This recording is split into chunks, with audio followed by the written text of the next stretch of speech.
सभी को नमस्कार। परमहंस योगानंद द्वारा एक योगी की आत्मकथा पर हमारी वीडियो श्रृंखला में आपका स्वागत है। हम स्वामी योगानंद को उनकी अविश्वसनीय आध्यात्मिक यात्रा पर अनुसरण कर रहे हैं और अध्याय 31 में उन्होंने उज्ज्वल आनंदमयी माँ से मुलाकात की, जिनकी दिव्य उपस्थिति ने उन्हें विस्मय में छोड़ दिया। अब अध्याय 32 में, जिसका शीर्षक है राम को मृतकों में से उठाया जाता है, हम पुस्तक की सबसे आश्चर्यजनक कहानियों में से एक में गोता लगा रहे हैं। एक चमत्कार जो विश्वास को चुनौती देता है और आध्यात्मिक निपुणता की शक्ति को प्रदर्शित करता है। ये अध्याय नाटक, विश्वास और एक चौंका देने वाले क्षण से भरा हुआ है, तो चलिए इसमें कूद पड़ते हैं। अध्याय 32 में योगानंद अभी भी भारत के सेरमपुर में अपने गुरु श्री युक्तेश्वर के मार्गदर्शन में है। कहानी एक नाटकीय घटना पर केंद्रित है, जिसमें रामा नामक एक युवक शामिल है जो गंभीर रूप से बीमार है और मृत्यु के कगार पर है। योगानंद को रामा के बिस्तर के पास उसके हताश परिवार द्वारा बुलाया जाता है, जो चमत्कार की उम्मीद कर रहे हैं।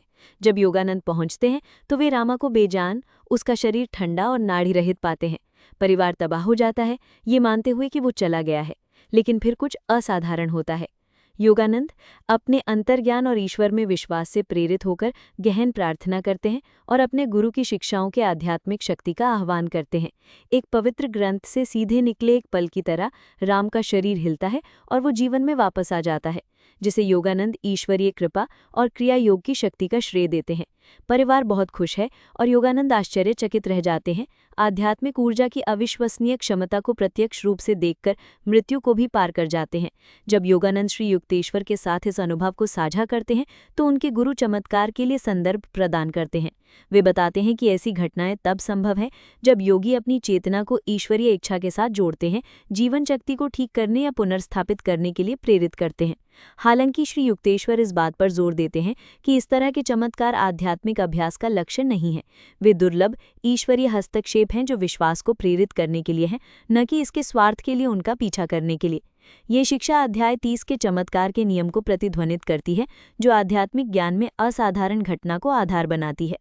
इस अध्याय के बारे में सबसे दिलचस्प बात यह है कि ये चमत्कार को गहरी अंतर्दृष्टि के साथ कैसे संतुलित करता है। योगानंद ने इस दृश्य को विविध भाव से वर्णन किया है, जिसमें परिवार की निराशा, उनकी प्रार्थनाओं की तीव्रता और राम के पुनरुत्थान के विस्मय को दर्शाता है। ये विश्वास की शक्ति और अदृश्य शक्तियों का एक प्रमाण है, जिसका उपयोग उन्नत योगी कर सकते हैं।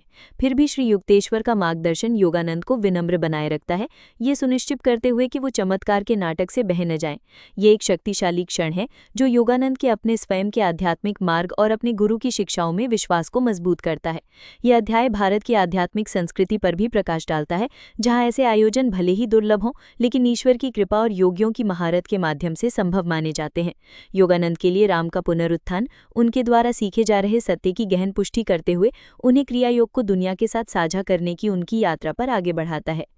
अध्याय 32 क्यों महत्वपूर्ण है?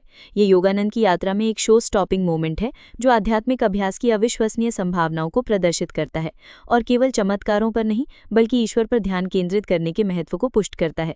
ये योगानंद के विश्वास को गहरा करता है और उन्हें आध्यात्मिक ज्ञान को वैश्विक स्तर पर फैलाने के उनके भविष्य के मिशन के लिए तैयार करता है।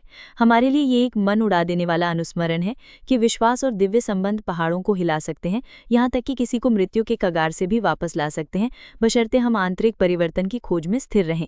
अध्याय 32 के लिए बस इतना ही। राम के चमत्कारिक पुनरुत्थान और चमत्कारों के बारे में श्री युक्तेश्वर के ज्ञान के बारे में आपको क्या लगा? क्या आपने कभी ऐसी घटना या घटना के बारे में देखा या सुना है जो व्याख्या को ध्याति देती है? अपने विचार कमेंट में लिखें। हमारे अगले वीडियो में हम अध्याय 33 में गोता लगाएंगे, जहां योगानंद की यात्रा एक और गहरा मोड़ लेती है। मिलते हैं अगली बार।